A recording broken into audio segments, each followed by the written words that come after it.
Visita istituzionale dell'assessore regionale al territorio e ambiente Manella Lobello all'Istituto Comprensivo Verga di Fontanelle, dopo quella fatta qualche giorno addietro all'Istituto Leonardo di Agrigento. L'assessore Lobello ha incontrato prima gli alunni della scuola materna che l'hanno accolta con un canto dell'inno nazionale di Mameli, poi quelli della scuola elementare e poi quelli della media. L'assessore Lobello ha donato un quadro ricordo all'istituto con un messaggio sulla scuola di Trodari. A fare gli onori di casa la dirigente scolastica Vincenza Lo Nobile. Siamo stati scelti per fare gli auguri di buon anno scolastico all'assessore, quindi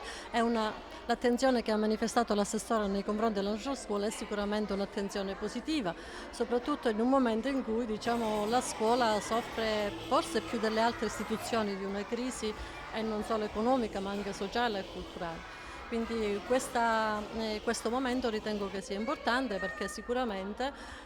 potrà essere utile per continuare a porgere l'attenzione, ma non soltanto, ma anche a suscitare l'interesse per migliorare l'istituzione scolastica che nell'attuale momento soffre forse più delle altre istituzioni per i tagli continui che vengono ad essere fatti. Dopo l'Istituto Leonardo oggi anche il Plesso Verga di Fontanelle e con un impegno, una presenza, un incontro tra le istituzioni.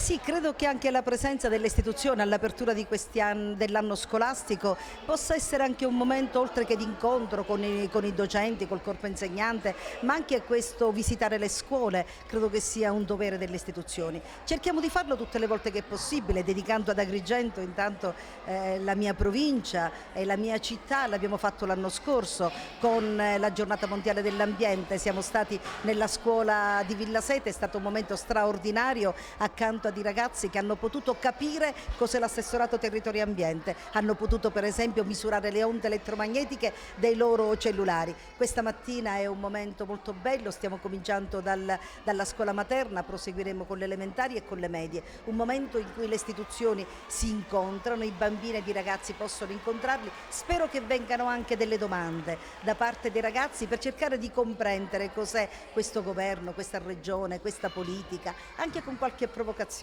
perché credo che davvero c'è la necessità di un momento in cui ci si incontra e ci si incontra sul luogo in cui si vivono questi momenti.